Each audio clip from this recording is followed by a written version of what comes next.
Let's do this thing. Stand by to launch FanStream Sports. This is where. Let's start. Sports fans, welcome to FanStream Sports. Nothing but pure sports. This is the JP Show. JP, the show. Good to hear you back on the air. Now, here's JP. All right, welcome into a Football Friday as we get ready for a big weekend of football. We have to wait for the Bucs till Monday, but I'll be watching the rest of the NFL. We got a nice college slate as well, and my man IndyCar Tim is ready to go in our Dallas affiliate. What's up, Timmy? How you doing this morning? Well, we had NFL football last night. We've got NFL football this weekend. We've got college football this weekend. Football is truly completely back now at this point, I feel. That was kind of an ugly game last night. That was really like what happened to the Commodes? They were ugly. You didn't think so? I thought the Washington offense was just brutal, but maybe we'll give credit to maybe the Packers are just a really, really good football team now that they have Micah Parsons, your favorite player, and obviously they're a much better football team. Well, okay, look. So first of all, we knew Washington was going to take a step back from what they were last year. All right. Okay. They weren't that good. That was an outlier. I think the Packers might be the best team in the NFC without effing Micah Parsons. Micah Parsons had zero impact on that game last night.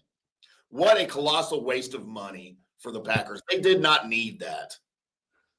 I don't know if it was he had impact. Minimal impact. He got half a sack. So you mean without him being there with Jordan Love, that sack doesn't happen? No, it was going to happen without him. He got there after the fact. Then they gave him half a sack. It was ridiculous. Okay, all right. Get out of the league. I thought it was a masterclass by Matt LaFleur last night on coaching. I was surprised at how ineffective Washington was offensively. I really was, and my parlay reflected that. So obviously, we're always tinged in our commentary by how our bets go, right? Which is why we probably shouldn't be betting. But we admit it freely here on the JP Peterson Show. We are biased, absolutely. I thought Washington would be much more, and it kind of struck me as one of those Thursday night games where the road team just is like, whatever, let's get out of here. We haven't really prepared that well. It just, I don't know. I saw nothing. Everybody's talking about the Commanders being, in the hunt for the NFC Championship. Some people have them picked to go to the Super Bowl. I looked like a Super Bowl team to you last night. No, if they make the playoffs, it'll surprise me. Yeah. I mean, I didn't think they would take a step back necessarily, but another huge jump. Well, I guess they made it all the way to the championship game last year, so maybe it's going to be a step back for them. But I thought they'd be better. Now the Packers on the other side, very impressed with what I saw from Green Bay. Defensively, I'll disagree with you. I think Micah makes a little bit of a difference. But offensively, Jordan Love, I thought, played extremely well. I don't know if Matt LaFleur was dialing up great players or that Washington defense was just uninspiring. It looked very Buccaneers-esque with the middle of the field and the tight ends running wild. And the field, every time he threw down the field, guys were wide open. Lattimore clearly needs to hang it up. I mean, I'd definitely like to get Mike Evans' thoughts on what he saw from Lattimore last night for sure. That dude he's just terrible. He is terrible. And they went after him big time. They were like, okay, here we go. But anyway, an interesting game last night. I thought a little boring, but especially when my parlays were not going to pan out, bitches. All right, so we got lots to get to today. Scott Carter's going to join us at 10:30 from FloridaGators.com as we discuss what becomes a very big game for the University of Florida Gators. The Gators going to LSU at night, number 3 LSU. That seems like a rather tough go after losing a heartbreaker to USF and just being absolutely, your coach sucks, your team's terrible. I think Florida's better than that. And I think they're going to put up quite a fight, if not win the game against LSU. I could be wrong. Wow. I could be wrong. I don't know. I look at what Napier has done, what did last year, and he just seems to kind of pull a rabbit out of the hat sometimes. Like one week they look terrible, the next week they look fantastic. And I think if LSU was a little bit overconfident, listen, this Florida team has talent. Don't get it wrong.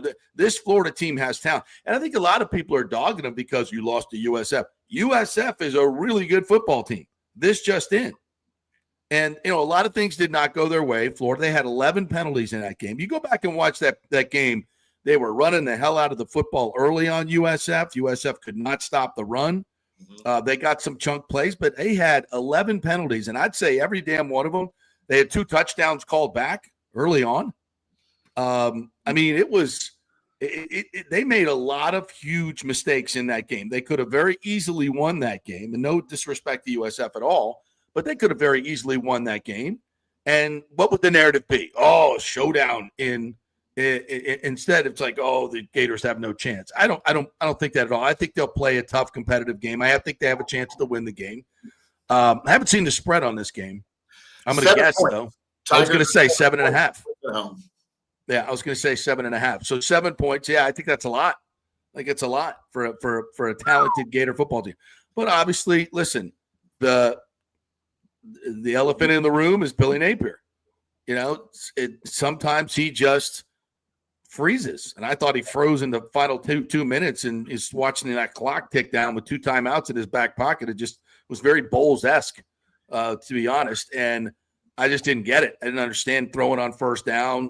When you got the ball back in the lead late in the game, when you're running twice in the well, I mean, a 3rd and 9, maybe I'll give you a little bit more of a pass, but on 1st and 10, you throw in a football. I mean, what are we doing? What are we doing? So I think it'll be interesting to talk to Scott Carter and see where the Gators are this week. I think they're going to be a little bit more formidable than people would think. And if I'm betting that game, and I probably won't, but if I was, I'd take an extra half point and bet the underdog in that. Boy, I will tell you right now, JP, I disagree 1,000%. I don't think this game is close. I think LSU dominates early and often, and they may win by 3 touchdowns. I think last year was the outlier. LSU won 5 in a row over Florida before that last year, and I think they start a new streak this year. Okay. I don't see that Florida has anything and Billy Napier being a big part of that, to be honest with you, for LSU and the probable Heisman Trophy winner in Garrett Nussmeier. Yeah, he's really good. He's really good. It's going to be interesting how this quarterback class shakes out. Of course, we'd already got Arch Manning going number 1 in all the 2026 mock drafts. He probably won't even come out. Yeah, right. Completely laughable. Right. But that being said, who is it? Who's it going to be? Who are the Dolphins? We put the Dolphins as a number 1. Who are they taking to replace Tua? We got to talk about them at some point. Wow, Mike McDaniel. Hello. Well, I watched. We're sitting there watching the Bucs game last week at Kingmakers with our good friend Mike Murphy from Murphy Auto Group. Shout out to Murphy Auto Group, Genesis Tampa. Big game this week. I was hoping to have Michael on this week, but he's been in Vegas all week with the car show, so I get it. We'll get him on next week to either gloat about his Miami win or we'll rub salt in the wounds because that's what we do. And we'll get that game in just a little bit. That's a huge game. I got my USF shirt on, by the way, today. Very semi bullish these days. Very much my FSU and Bulls roots coming through. Yeah, but who's going to be the number 1 pick? I don't know, but I think it's going to go to the Miami Dolphins, who looked absolutely. Anyway, we were watching the games, and Mike's a big Dolphin fan, so we were watching that Dolphin debacle, and that was that's in the first week. In the first week, you have a team that's just basically capitulated, and I don't know where the F Tua was throwing the ball, except to the other team a lot. Yeah, that looked like a team that hadn't practiced all year. He's been concussed so many times he can't remember who he plays for. He was just throwing the ball to somebody. Yeah, and I've never been one of those people that think the Dolphins are good. I actually saw I can't remember who it was, but there was some pundit. Some pundit was on, I think it's CBS Sportsline. saying he believes the Dolphins are going to win the Super Bowl. I was like, what? They're going to be in the shot. What's your bold prediction? On that right now, you will be a rich man come February. He's like, what's your bold prediction? I think the Dolphins are going to be a big surprise. I'm like, oh yeah, they're going to be a big surprise, all right. Heading the other direction. I've never been. I like Tua as a person, to be honest with you. I think he's a winner. I like the way he handles his business. But I just don't think he's an NFL quarterback, especially now as beaten up as he's been, and he can't survive a whole season. And when he goes down, the whole offense is kind of predicated on his arm and his anticipation in that passing game. And once that goes away, you don't have a whole lot left. And the defense clearly is not very good either. But he's just your typical Alabama quarterback. They just does not translate to the NFL. If you want to call Jalen Hurts an Alabama quarterback, that's fine. He's the outlier, clearly. Who got benched for Tua? Who got benched for Tua?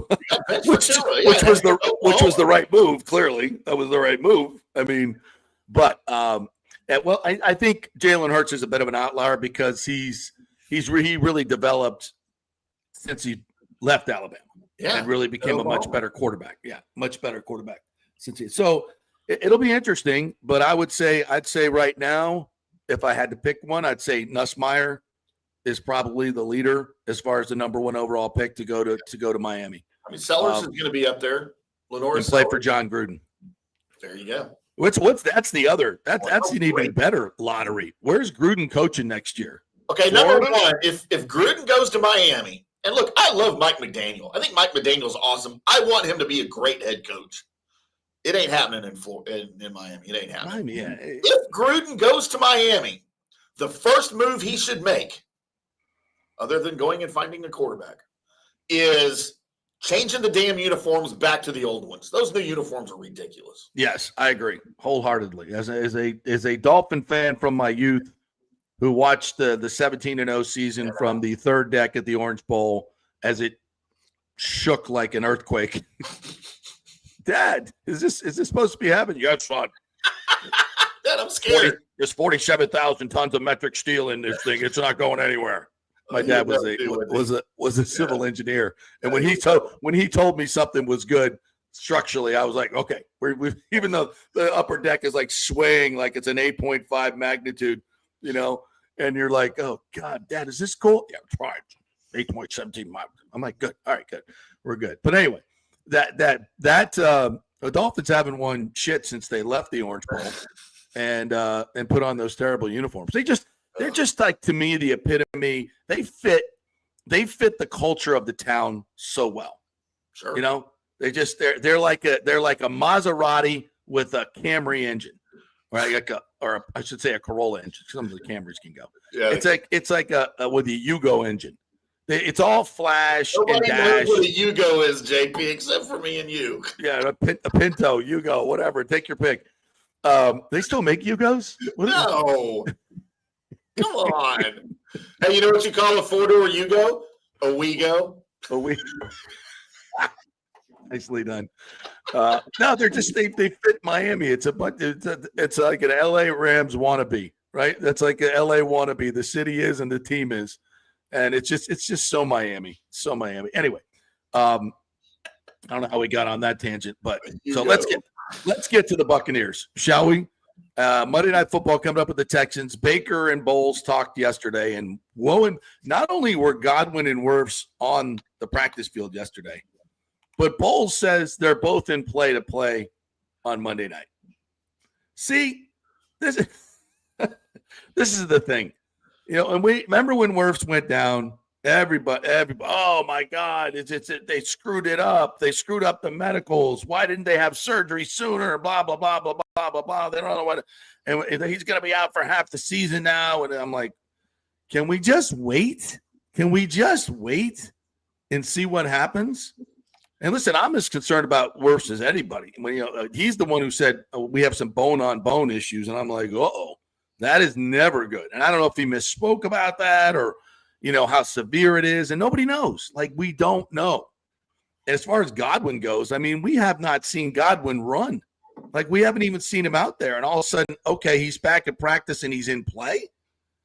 Like, I don't know what happened like over the off season, if they got new security or there's a new, this whole this guy Beastline is not only the new game manager, but he is the game security chief as well.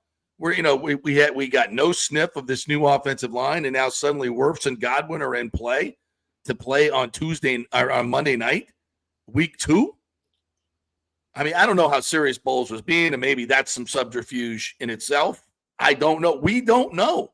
Any assumptions we're making about injuries, frankly, are ridiculous, and I'm as guilty as anybody. Yeah. You just don't know because we don't know. And even if we don't see, maybe Godwin has been running in the indoor facility and they didn't want to let the Texans know that he was that close. No, okay. I guess that's a win, from a subterfuge standpoint. And the same about Wirfs. I mean, these guys are game changers. There's no question about it. So their availability, whether the Texans don't know, it changes the way they prepare for the team. Absolutely. So if you can keep it a secret, why not? If either one of those guys, if one or both of these guys is even active for Monday night, that would be one of the greatest covert clandestine operations in the history of the NFL. Yeah. By the Buccaneers. Yeah. It would be amazing. I totally agree. So they're in play, I guess. And, Gedeke missed practice yesterday, has a foot injury. So Charlie Heck was in his spot. So poor Charlie Heck. I'm like, is he going to play? I'm a little scared. Are they really going to let him play? If they have to shuffle the entire offensive line, how bad is this guy? So they're going to shift it all again and leave him out again somehow. Well, listen, at this point, though, what is entirely possible, which really scares the hell out of me, is that Danielle Hunter and Will Anderson will be rushing against Graham Barton and Charlie Heck. Yeah, that is not something I'm interested in seeing. Not something I'm not saying that's happening, but at this point, it's a possibility. Wirfs doesn't play and Gedeke doesn't play because he's got a foot injury. Now, Gedeke finished the game on that foot. So, if you get stepped on, it gets really, really sore, obviously. Yeah. And it becomes kind of a pain tolerance thing, and nobody, I'm sure, tolerates pain more than that guy, the glass eater. So if he can go, he'll go. So, there's a possibility it could be Graham Barton and Charlie Heck. There's a possibility it could be Tristan Wirfs and Luke Gedeke. Yeah. I mean, how the hell does that change the game? Immensely. That's why we say this all the time. This is a week-to-week league. It's a week-to-week league. And hell, it's quarter to quarter sometimes because these coaches are so good at attacking weaknesses. If you have a backup player that is not up to snuff, you are going to get exposed and quickly.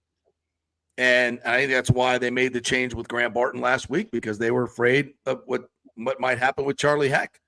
So, listen, that is going to go a long way to determine how this game shakes out because if Baker Mayfield is running for his life and they can't run the football, obviously, it's going to be really tough to win.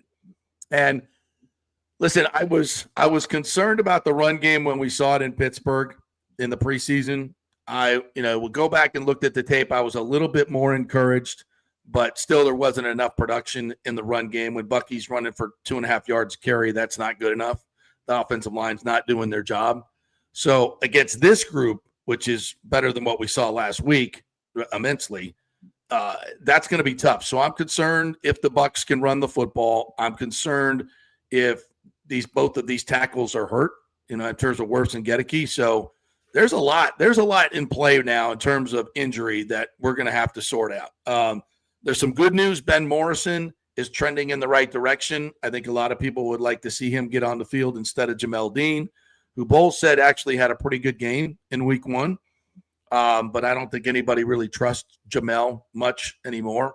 And we've got to get some turnovers in this secondary. Obviously week 1, all the talk about turnovers last week, and here you go. Penix throws you 3 and you don't catch any of them.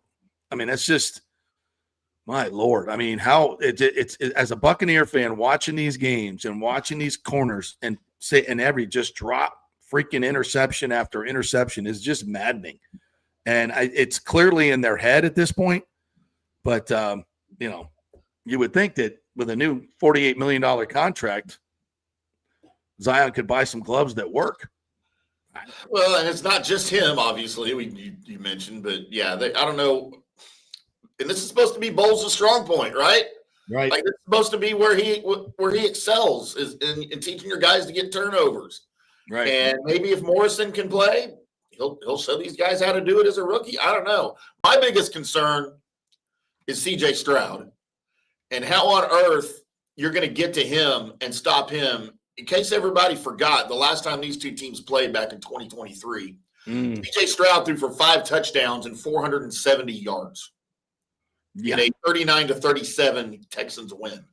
That was a classic Bowles zone defense give up in the last minute of the team. And we go down, but Baker goes down and it puts him ahead. And CJ Stroud comes back in like 3 throws and it's over. Tank Dell's in the end zone. I'm like, and we're just, we're 12 yards off, cover 2, 12 yards, know where everybody is, know where the holes are. Just go ahead. No pass rush. Just right down the field. Yeah, that was one of those things, one of those games where you're just like, this is so awful to watch. I'd rather you send 7 and just get it over quick one way or the other than that stuff. It just drives me bananas. But as we all know, Timmy, that was a very different Texans offense. Oh, that was a very different Texans Bobby offense. Slowick is gone. We haven't seen a remnant of that for now a year in one game because it wasn't there last week either. Nope. And the Rams shut them down. It's weird. And, listen, and you go back to 23, as you mentioned, Slowick, a really good offensive line to me that was gutted the next year, was terrible last year with injuries and trades. And it doesn't look like they've improved this year. So, and some quarterbacks, listen, any quarterback with professional accuracy and velocity, and Stroud has that in a good pocket with some decent receivers, is going to tear you up. Yeah. You got to get, we all know this is nothing new. You got to get pressure on the quarterback. And that remains to be seen. I thought Reddick played well. I thought Yaya Diaby played well. I thought who I thought really played well was Penix. I thought Penix did great things under pressure. He got the ball out quickly to the right guys. He played really well. And that's why I think he's going to be a good quarterback in this league. Right. Now, I think Stroud is a good quarterback too, although he needs to reprove that to me and I think a lot of other people. But I'd like to see the pass rush, especially against this bad offensive line. You need to come out of this game with 4 or 5 sacks. Not pressures, not blah, blah, blah. I want to see the quarterback on the ground. I want the quarterback to go down and go down hard. And if we don't see that, it's going to be tough for the Bucs to win. So I said this yesterday, and I'll repeat it right now. I think the Bucs win this game 17-13. I think they win it 17-13. It's going to be a low-scoring game. The Bucs win it, holding on for dear life. And yeah, wow. I think it's going to be a low-scoring game, and the Bucs win it. And we'll see. Hopefully Chase McLaughlin gets back because you can't be missing field goals or extra points in this particular game because I think it's going to be very, as I said, low scoring, and every kick, every extra point is going to be at a premium. I've got a little different scenario rolling out here, JP. What do you got? I've got CJ Stroud getting injured early in the second quarter. CJ's getting injured. You're hoping for an injury. I'm not hoping. This is what I'm saying might happen. CJ Stroud goes out, nothing major, but he doesn't come back. Davis Mills throws a couple of touchdown passes, and then he gets hurt. Davis Mills, we're hurting 2 quarterbacks? Yeah, Davis, and then the emergency quarterback, who is Graham Mertz. Comes into the game, stinks it up. Buccaneers come back from 3 touchdowns behind in the fourth quarter and win 28-21. Really? There you go. Graham Mertz. You have you been going to NFL script writing school? A part of it, JP. I help write the scripts. What are you talking about? I mean, I'm a little that sounded a little bit very detailed. Very detailed. I like that though. Gator fans are loving that. It's like, yes, bring back Graham. Get Graham. Somebody get him a win. All right, so we'll see. We'll see what happens this week. And in listening to Baker yesterday, he kind of was. I thought it was interesting the way he talked about Josh Grisard and said he was very calm in the 2-minute situation. The all that type of the play calls. He kind of liked exactly where they're at with that. Offensively, they did enough that they win. They just didn't. I said this earlier in the week. They had 56 plays. That's 2 games in a row where they've had less than 60 plays offensively. 53, I believe, against Washington in the playoff, and then 56 in this game. And allowing 10 more minutes possession by the other team. If your strength on your team is your offense, and that is here for the Buccaneers, that is not a winning formula. It is not a winning formula. So the defense has got to get off the field, and the offense needs to possess it more for sure. Good morning to you, Kenneth McCleary. I want to say hello to all the folks. Christopher Cole, Doug Batista. Good morning to all the Petermans. Rick chiming in this morning says, if the Gators win, will they drop in the polls? Well, they're not in the polls right now, so nowhere to go but up. Well, I know one poll that they're still in. What's her name? Did she get a vote? Haley Steinfeld, whatever. Haley. Did she vote? Do you think she votes? Well, they didn't take it away from her this week, did they? I don't think so. How does that? I mean, did we talk about that? I know we talked about it on Monday, or was it Tuesday? But Haley Sawyer. Can they do that like in the middle of the season? They're just going to take away your voting privileges. They have to replace you with somebody, right? Well, replace them with somebody who cares. Yeah. I mean, her interview was so bad. It was, and it was so damning. I feel honestly, I feel bad because listen, it is what it is. This is not, according to her, it doesn't really matter that much. And I don't want to get into my process. Well, clearly, you mean like the process where you don't look at who actually wins the games? Like, you probably shouldn't get into that process because people would get even more angry. But the flippancy of which she spoke of this was, to me, infuriating. I actually, back in 1997, I was working in North Carolina. I was asked to be an AP voter, and that back then we had to call it in to somebody by noon. I think it was noon or 10 o'clock the next day. And I would look at the feeds and all the highlights of all the games after I got off the 11 o'clock news and make I took it very seriously. And clearly she does not. And that's a shame. And it should be given to somebody who cares. And it's not about gender, but I know there was probably a lot of female reporters that were cringing watching that interview.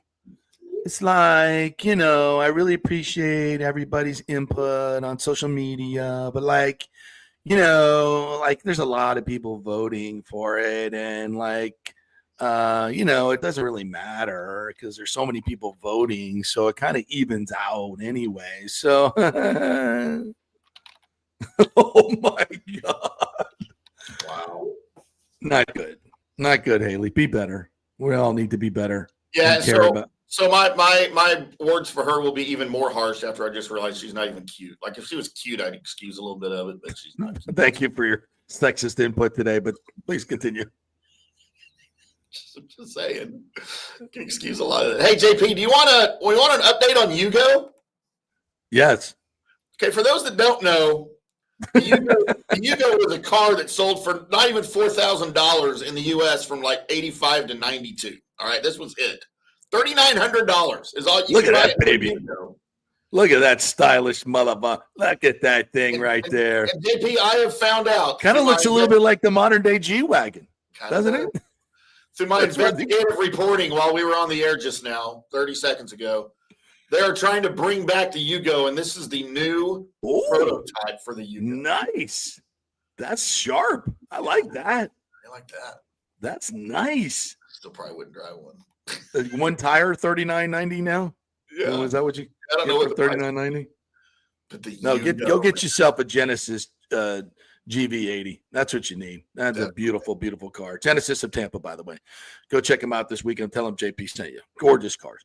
All right, let me get a couple more comments in here. Sergio Belcher says, "Good morning, gents. What a difference a guy like Micah Parsons makes on a team with only his second start with them. He turns a defense into a Super Bowl defense. Why didn't the Bucs go after him?" What are you watching, Sergio? We watched different games last night, unless you're just trolling me, because that's ridiculous, sir. You did not watch football. Getting pressure. He got a holding call. Come on. Be a up. little bit of objective. Just because he's not cute, are you going to run him down too? I don't know if he's cute. I don't judge men. I mean, Brad Pitt and Tom Cruise are cute. That's about as far as I go.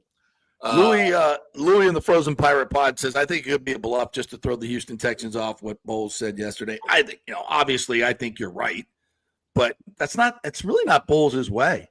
He's not he doesn't do that stuff. No, if you have to resort to trying to trick your opponent the week before a game, then you're probably focused on the wrong things. Right.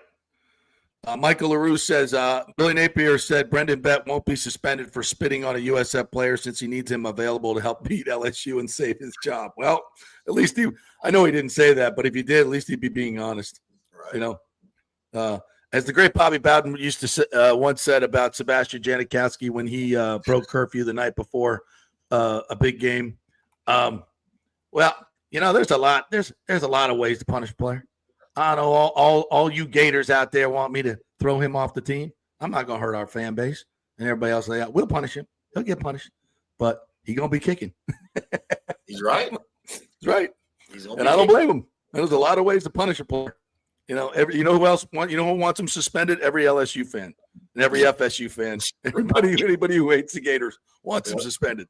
But Bobby's absolutely right. You're punishing the team and everybody else. It's a big game. So I don't know. We could debate that. But anyway, let's welcome in our good friend Scott Carter from FloridaGators.com to break down this what's going to be, I think, a very interesting and fun game. Scotty, good morning to you, my friend. Thanks for joining us. I shocked my partner Tim here when I said I think the Gators are going to be really competitive and I think they might just win this game and shock the world. So am I crazy? Yes. Yeah, I mean, I've seen it go that way, JP. You kind of write off a team after a bad loss, and then they play inspired the next week. And I've seen that with Billy Napier's bunch. Obviously, last year when they got killed out at Texas, and they're 4-5, and they come back home and play LSU, and they win, and then it kind of ignited a late season run. I'm kind of of two camps on this. I think it's going to go the way that you think it will. I do think that they can play close, or they're just going to get thumped. I don't think there's going to be middle ground in this one. That's just kind of my sense of it. I think we'll know early in the game, but I'm leaning toward them playing a good game, and I don't know if they can win. I'm not expecting them to win, but I don't think they're going to go out there and just play poorly and get blown out 45-7. But if it happens that way, it won't surprise me. But I'm kind of leaning toward them keeping it a close game. Yeah, and it just for the reasons that you just stated last year, what we saw with Napier's team. And I think that's like last year, we saw Florida State took some bad losses early, and that team just quit. They quit on Norvell. They quit on each other. They just quit. So, and it was just a bad group with no leadership, and the culture was really, really bad. I don't sense that at Florida at all. I don't sense, I know Billy's under a lot of pressure, but I sense that these guys like playing for him. They're not going to quit on him. And this USF loss, which we'll talk a little bit about it, that's a good USF team first and foremost. But I don't think it breaks him. I think it pisses him off. Am I right? No, I think you're right. I've been around the team some this week, and you can tell they're stilled by a little bit of what happened where they are. They're facing a lot of outside criticism. And one of Billy Napier's strengths by far is I think he knows how to galvanize a locker room. He's built good culture where a coach can do that. And again, we have recent history to draw upon here with last season. So that is without question. I don't think it's an issue. He was asked this week specifically, do you sense that you could be losing the locker room or there could be some fraction there? He says that will not happen. We've got good guys in the building. We've got good guys on this roster. They're not gonna turn it in 2 games into the season. So we'll just see how that plays out as they go in further to the season. But as of right now, I don't view that as a concern. I don't think Billy Napier views that as a concern. And again, I do think that they did some soul searching this week, guys. Which you hate to have that happen 2 weeks in, but after an off season where there was so much positivity, even Billy, he voiced a different kind of confidence than we've seen him at Florida. You could tell he really likes his team and believes in the team. And I just think that they played a bad game. They made too many mistakes. And I still think DJ Lagway is still working in back to being what we saw last year. He's not there yet. Yeah. And, when I went back and watched that game, I saw a Florida team that was, first of all, running the ball extremely well early on in the game, and they kind of got away from it. I saw them make a lot of mistakes where they have at least 2 touchdowns called back, right? 2 touchdowns called back, 11 penalties. Yeah. 11 penalties, and it seemed like every one of them came at a really bad time. So, clearly Florida could have won this game easily, and that's no knock on USF. They could have won this game, and then the narrative would be totally different. So that's why this is a good football team. I think it's got a ton of talent. I would agree with you with Lagway, but let's go back and what did we learn from that USF game? What did Florida learn? What did you see in that game that bothered you and some of the stuff that you liked? Well, I think the thing that probably concerned most people, most Florida fans the most was that drive before USF's winning drive. Yeah. And you get the ball back and they only take 27 seconds off the clock. And, I'm not a coach, but I know that is an area where, okay, you got a 1-point lead. You've got to run time off the clock or at least force USF to burn their timeouts. Right. And, of course, the big thing is DJ evidently called an audible there on that pass play that fell incomplete. So that obviously stops the clock right away, plays into USF's hand perfectly. And so that's situational awareness that Lagway has to know better, but also he's got to be – before he ever goes out on the field to take that huddle, he has to know that from his coaches. Look, do not throw on this play. So, it's easy to pick apart that. It is. And there's not really much that Billy Napier can run from that criticism. And then, of course, you had the costly penalty by Brendan Bett, just a bonehead play. And when you preach about accountability and discipline and you talk about your team having that and then they do that, it just doesn't reflect well. I just think the kid, it's funny, JP, you just never know about these guys, right? Like we talked to Brendan Bett last week, Wednesday night, 2 nights or 3 nights before the game. And he came across as very polished, just a good guy engaging with the reporters. I remember going over to the SID and saying, man, he's probably one of the best 5 guys on the team for the media. And then he goes out and makes that. So you just never know. It was just a bonehead play. As far as the good, in that game, let's be honest, there wasn't much good from Florida's point because I think it was a disjointed performance in a lot of ways. After no penalties against LIU, you commit 11. And they were able to move the ball, but they couldn't punch it in the end zone in the red zone. I think Trey Smack at least showed he recovered from that 2 of 5 performance in the opener. He made all 3 of his kicks, but obviously they wanted touchdowns there. So it's just one of those performances, as Jake Slaughter, the starting center, said, man, it leaves one of those tastes that you just cannot wait to get out of your mouth. Which plays into this game against LSU. Timmy, you want to get in here? No, again, you guys are both a little more, I think, optimistic about the Gators' ability to rebound. And I know it's early in the season. And like you said earlier, Scott, you're not going to get all disgruntled and disjointed after, this early in the season.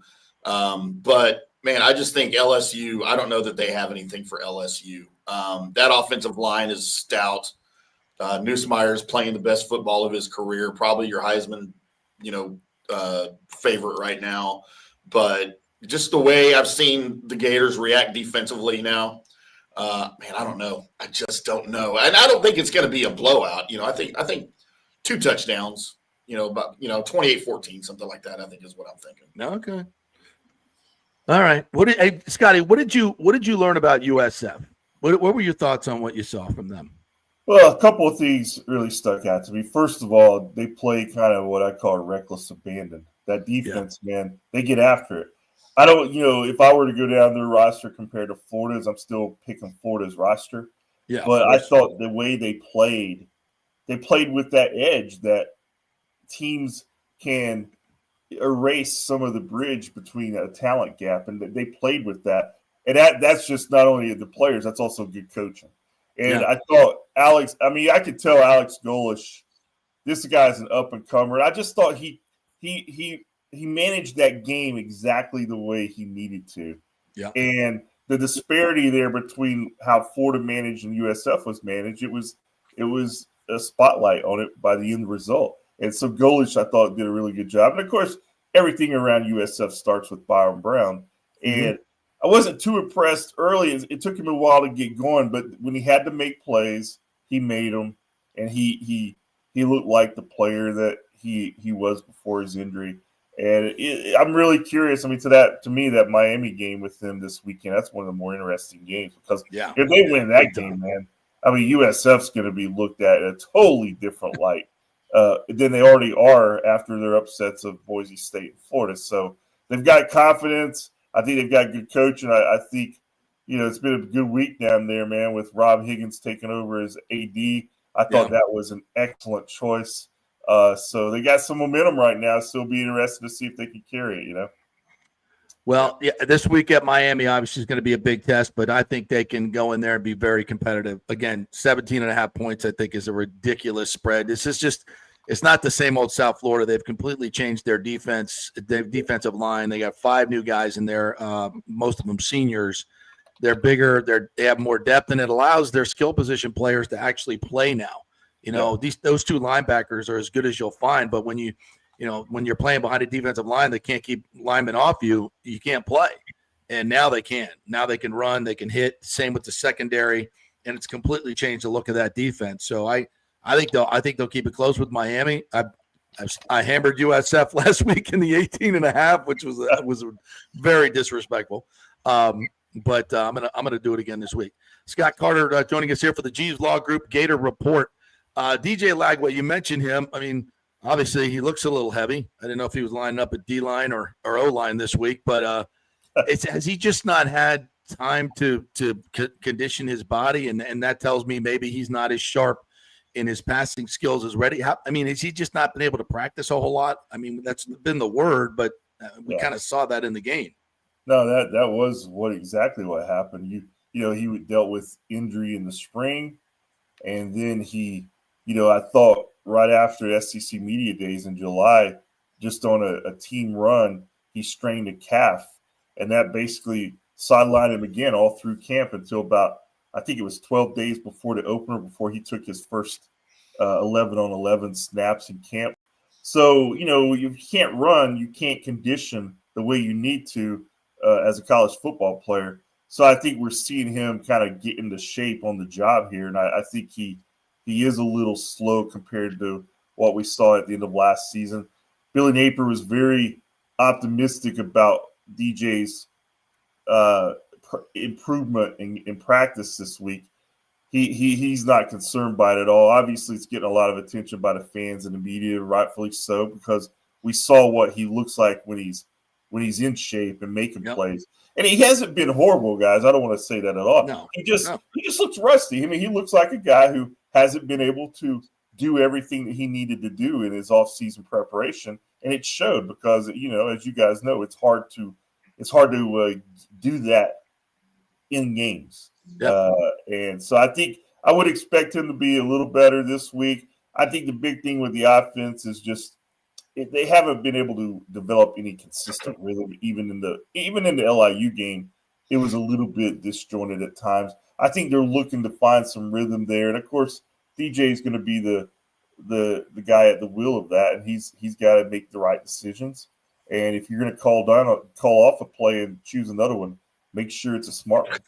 Scott, you think the offense will be a little more aggressive this way? I thought that kind of hurt them against USF. They didn't have any aggressiveness on offense, especially on the late downs. Do you expect that to change against LSU, especially being in Baton Rouge? I would hope so, because I think that's something that they really did well last year with DJ. We haven't seen him throw down the field, nearly as much so far in the first 2 games, and that was such a big part of their identity on offense last season. So, I mean, they're going to always have to run the ball to help him out, and they have the guy to do that, Jaden Ball and Jacoby Jackson. Yeah, but even they got a little bit away from those guys against USF when it was working. So, and some of that has to go to USF. I know they did make some defensive adjustments, but that's part of this chess match. I mean, you have to be prepared for those. And I think for Florida, if it doesn't have some of DJ downfield, I just don't know if they can be the offense that we think they are. And Tampa's own Trey Wilson, coming off injuries, looked fantastic. I think he looks explosive, looks fast. He had the touchdown on the slant, had some other opportunities. Yeah, he's your guy, right? Your deep threat. I mean, Trey is certainly one of them. I think the freshman Vernell Brown is really the guy who's emerged as maybe their most dangerous playmaker early. Even his punt return last week, that really woke up Florida and the fans at the Swamp, and they went on that go-ahead score there. But they also have, J. Michael Sturdivant. They've got, they've still been waiting on Dallas Wilson to get healthy. He's not going to be ready for this game. He's a big-time playmaker down the field. So the options are there, guys. It's just that, I think they've got to find a way to use them more and call some things in that regard, because DJ, like I said, he looks really good on those downfield throws when he's on. Any injuries to worry about this week for Florida? I mean, the big news this week is they're getting the guy back, Caleb Banks, the defensive lineman. Oh. He's missed the first 2 games. This guy's a potential high-round draft pick. So getting him back, I think, will be huge, because they're going to have to put some pressure on Nussmeier. They sacked him 6 times last year at the Swamp. I thought that was a big part of the outcome in that game, and they've only got 2 sacks in their first 2 games. So having him back inside to push that pocket should have Tyreek Sapp and George Gums Jr. on the outside. And otherwise, nothing too concerning coming out of the USF game. Nothing. LJ McCray, he had a broken foot. He made his first appearance last week. He played the first half, then I guess he broke his foot injury, had to have surgery. So he's out for an extended period of time. So it's almost like a swap there. You're trading out the prospect, you're getting back the veterans. So it's kind of a wash for the Gators in that regard. All right, Scotty, enjoy your time in Baton Rouge. You're heading over there, right? Later today? Yeah, heading over this afternoon and find some good gumbo or something tonight. Oh, yeah. Oh, it's there. It's there. Oh, no doubt. And it's always my favorite place to pull up to, because there's nowhere else in the SEC like LSU, man. Those fans, games, they just party, man. They still have the Tiger in the cage right outside the stadium? Yeah, Mike the Tiger. He's still out there. Wow. Just a great atmosphere for college football. And, obviously they're third ranked. So they've already announced a sellout. Going to be 102,000 there. And the Gators are going to have to, as we talked earlier, they're going to have to put on their best performance of the season to win. Can they do it? I think they have the talent. But is everything working in rhythm right now for it to happen? That's what we're waiting to see. Yeah. All right. It's going to be a big one, Scotty. Thank you for your time. As always, you can find all of Scott's work at floridagators.com and on Twitter at Gator. What is it? Gator Scott? At Gator Scott. Yep. So. At Gator Scott. All right. Thanks, partner. Right. Appreciate you. All right. See you, fellas. It's going to, so we got USF Miami at 4:30, and that's going to bleed into a little bit of a UF LSU. What is it? Is that a 7:30 game or 7 o'clock?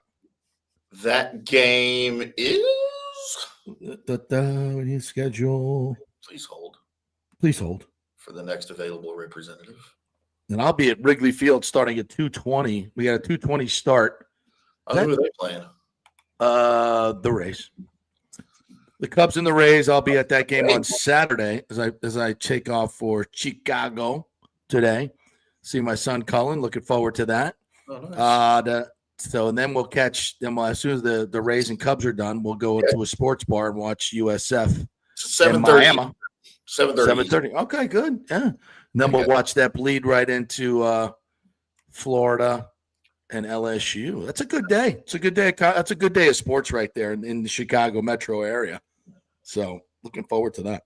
Awesome. All right, let's take a quick break here. We'll come back on the other side, get into some of your comments, a little bit more Bucs and Titans preview. We got some more information on that as well. And who knows what else we're going to – oh, and we have a name. We have a name of the shooter. Yep. We'll give that to you as well and some information on that. We're brought to you by the great folks at the Jeeves Law Group, JEEVES lawgroup.com. They are local, they are trusted, and they get results. Get your free consultation. Go to jeeveslawgroup.com. Non-attorney spokesman, offices Tampa and St. Pete. And we're also brought to you by the great folks at Genesis of Tampa. I mentioned them earlier. If you're looking for a new car, folks, or a used car, head on over to Genesis of Tampa. They've got some great Genesis cars over there, and we tell you about the value all the time. It's just as good, if not better, as all these luxury brands that are so much more expensive. The value you get for a Genesis car is insane. Plus, you get the 4 years of covered maintenance, and you get the great Genesis of Tampa valet service, where they will bring you a loaner car, pick up your car, service it, and bring it right back to you. Great folks over there at Genesis of Tampa. Quick break. Back on the other side. Stay with us. Experience the art of driving at Genesis of Tampa, where luxury meets innovation and every detail is crafted for you.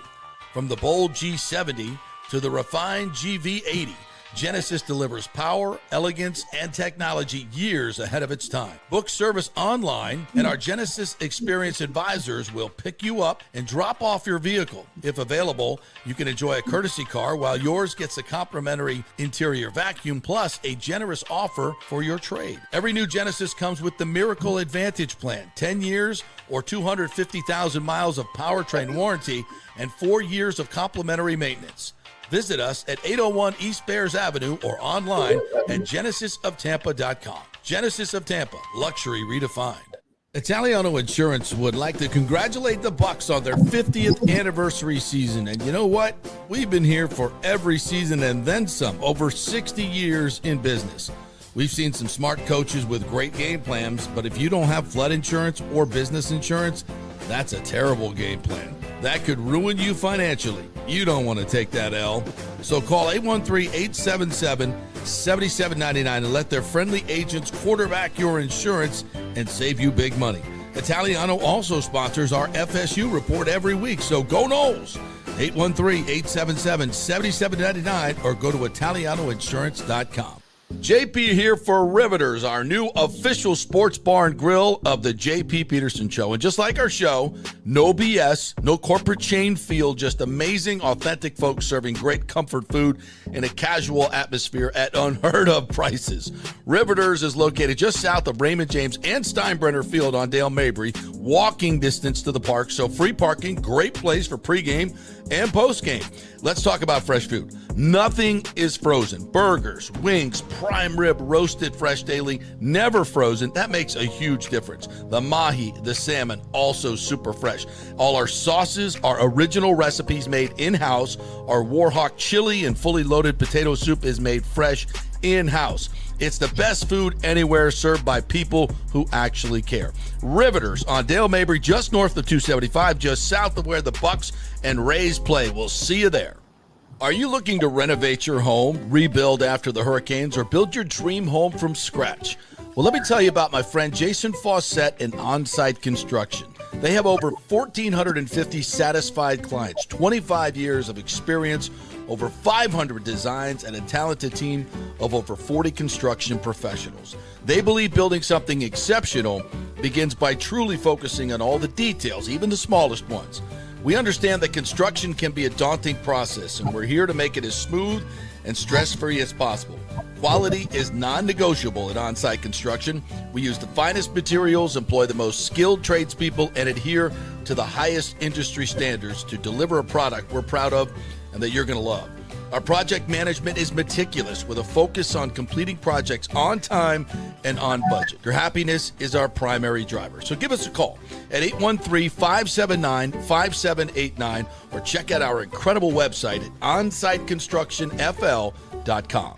Are you having legal issues with a business partner or other legal business issues? The attorneys at Walters, Levine, and DeGrave can help. Call 800-616-0384 for a free consultation. At Walters, Levine, and DeGrave, we've redefined what a law firm can be with top-tier attorneys, personal service, and 26 years of success. From business law to civil litigation, we deliver smart, client-focused solutions. Walters, Levine, and DeGrave recently won a $6.4 million jury verdict from a large real estate developer, and they can win for you too. Walters, Levine, and DeGrave. Let's solve it together. Not attorney spokesman. For a free consultation, call 800-616-0384 or go to walterslevine.com. Offices Tampa, Sarasota.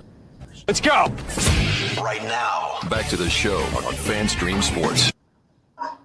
All right, welcome back to the JP Peterson Show, brought to you by the great folks at Riveters. I was over there yesterday, the official sports bar and grill. I'm jealous. The JP Peterson Show. Yeah. Oh, the wings were so good. So, yeah, my lovely niece was in town, Paris, who flies for American Airlines. Flight attendant, not pilot, but probably better than some of the pilots, evidently. They fly planes now in America? They do. And vote in the AP poll. Can you imagine that? Maybe they shouldn't do that. Welcome to the sexist JP Peterson Show. No, we love women. We love women. Definitely. Across the board. One in particular, like the real love. Anyway, yeah, so we went over to Riveters and I had some of the wings. And that I'm telling you, the wings are fantastic, the way they make them. And then they give you the buffalo sauce and the homemade blue cheese, and you just dunk them, and it's so good. It's so good. And then we kind of split some wings in a Reuben sandwich. Oh, I love a Reuben, man. I love a Reuben. The Reuben is such an underrated sandwich with the corned beef and the sauerkraut and the Swiss cheese and the Thousand Island dressing. Are you kidding me? It's a beautiful thing. A Reuben with pastrami instead of corned beef. Isn't pastrami and corned beef the same thing? No, they are not. What? It is. No, it's not the same thing. It's not pastrami? even. Really? They're not, because they really taste similar to me. No. I always thought they were the same. What's the difference? The pastrami is like peppered. It's got more spices on it. So does corned beef. Oh, they're different. I'm telling you, they're not. They don't even look the same, JP. All right. What are you talking about? Corned beef? They do. Look the same. They're sliced. I don't know. So is a Reuben pastrami or corned beef? Corned beef. Okay. But I like pastrami too on my Reuben. Either one. According to the internet, there we go. Corned beef is made from the leaner flat brisket. Pastrami is made with point brisket, which contains more marbling and more fat.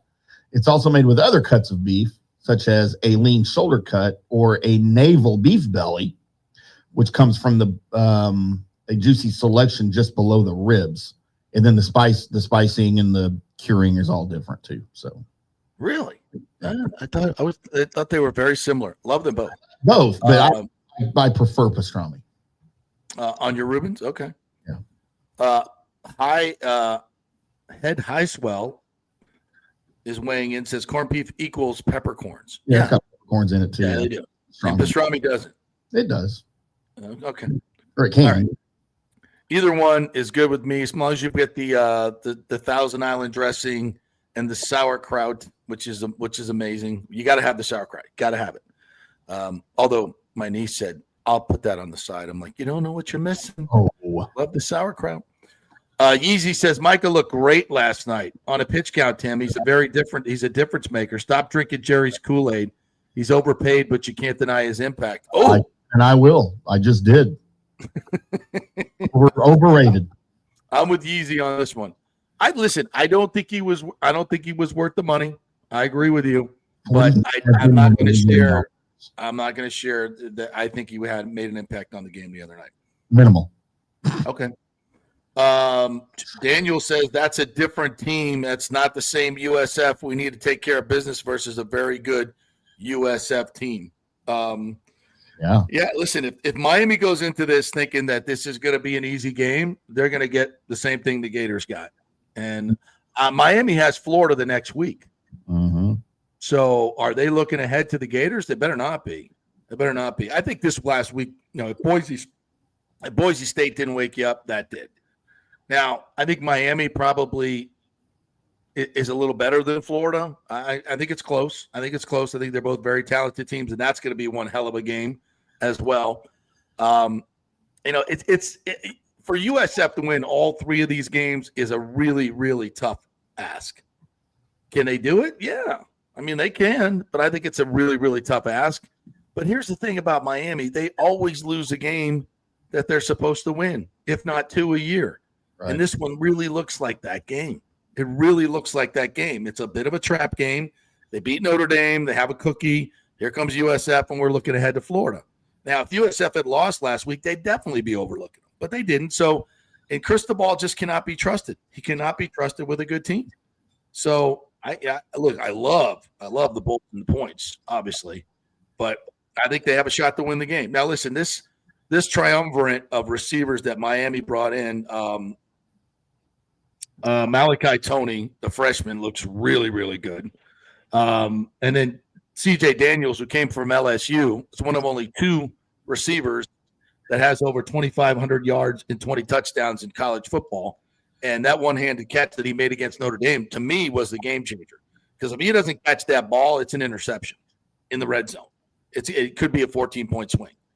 And that was just an insane catch. So, hey, listen, Carson Beck is a good quarterback, and he could throw the ball downfield. He's played in big games. He's got 3 really good receivers and a great offensive line in front of him. I mean, Miami is super talented. But if they make the same mistakes that Florida did, 11 penalties in crucial situations, this scrappy USF team will get up on you. They will get up on you.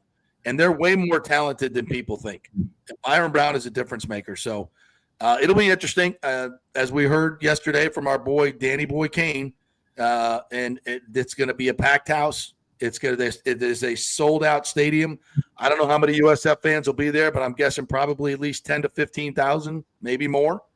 But I think it's a great opportunity for them to get a win over a number 5 team and pad that resume. And the thing for Goalish right now is whatever happens in Miami, you are now going to be expected to win the American. And I think that's fair. But that you should, and I know they do. They embrace those expectations. They embrace them. So, yep. Got my USF shirt on. I'll be rooting for them. All right. So I mentioned news conference this morning, the Charlie Kirk assassination, which I still absolutely cannot believe what I've seen on social media as far as people celebrating this. And it's just people are getting fired. People are losing their jobs. Just like always do with stuff like this. When are people going to learn? Like, it's scary though. There's always going to be lunatic fringe, on both sides. But the amount of people that are celebrating this is shocking to me. Yeah, absolutely shocking. It shouldn't be, I guess, because that's the way of the world. And it's not just the amount of people; it's so many people that I know that I think are like reasonable, thoughtful, compassionate, civil human beings, and evidently they're not. Did you see one of these people include a Carolina Panthers communications staffer? I know that guy. Do you? And you saw what he posted? I did. Yeah. I did.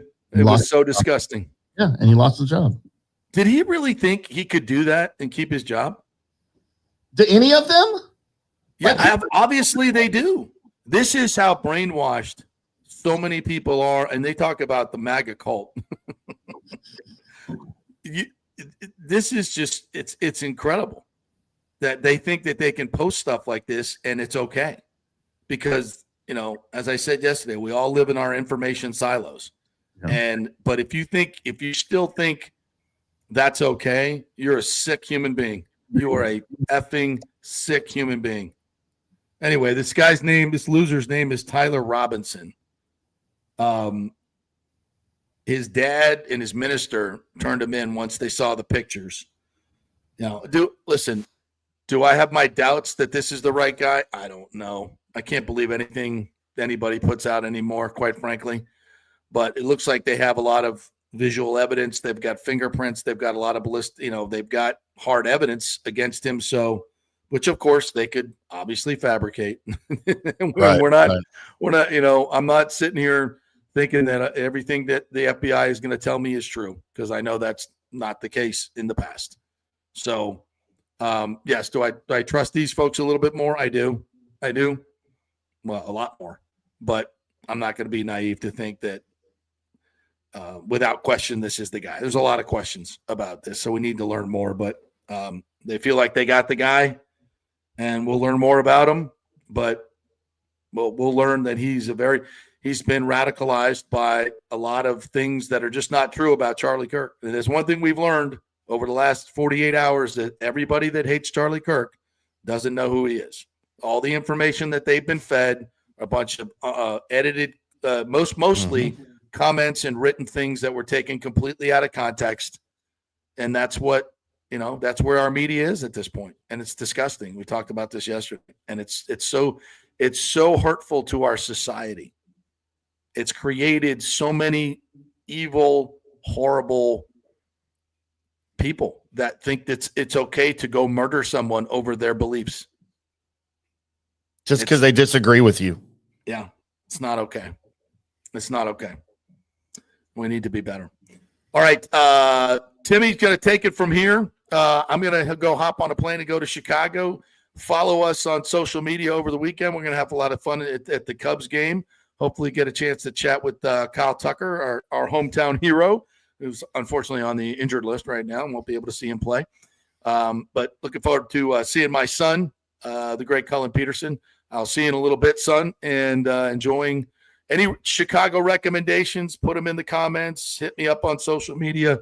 Always looking for great restaurants and bars in Chicago.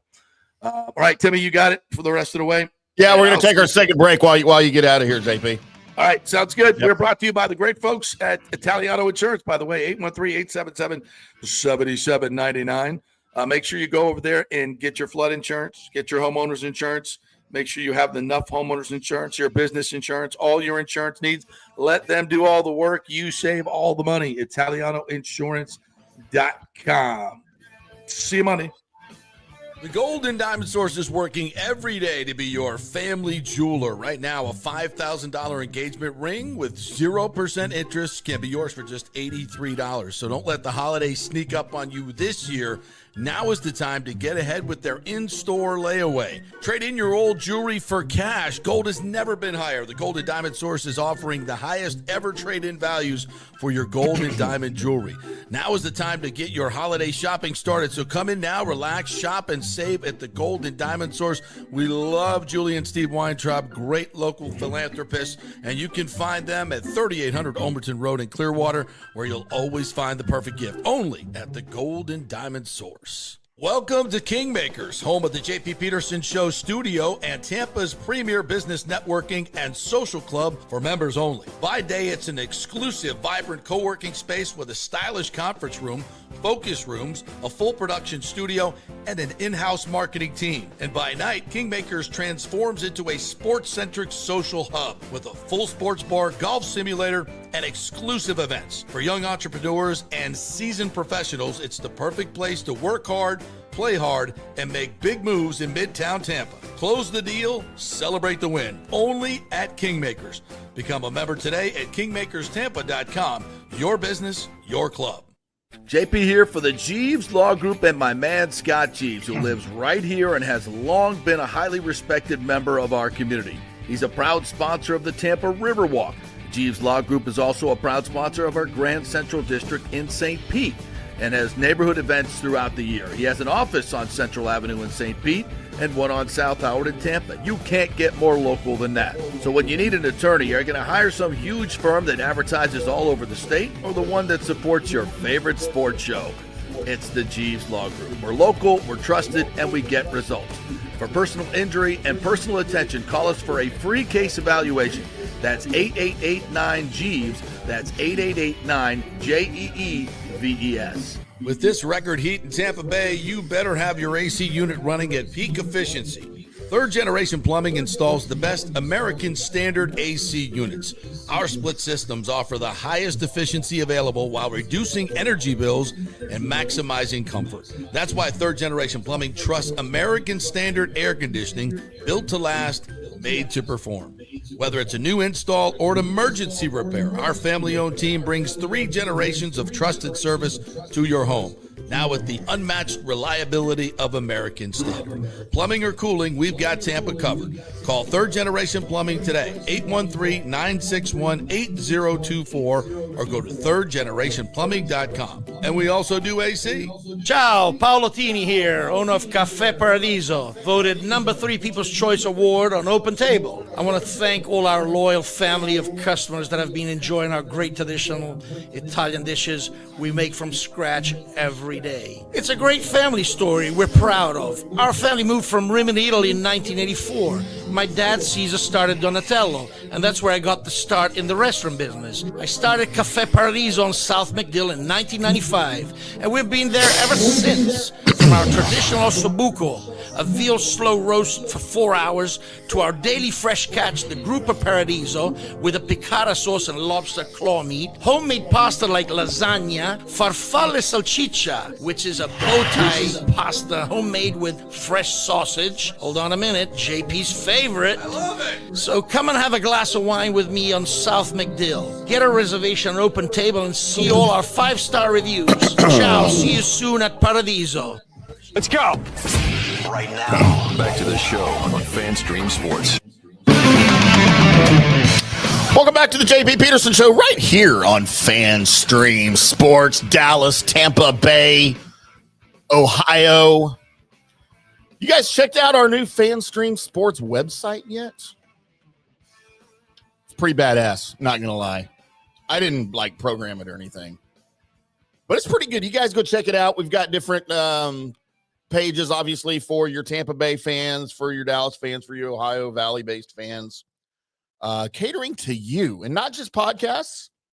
We are endeavoring to put out written content, original written digital content for all of you guys. Y'all may know that I write for a number of sports outlets and have in the past, and trying to keep that going here now with FanStream Sports. So covering all the local teams in Florida, here in Dallas, all across Texas, college and pro, as well as up there in Ohio.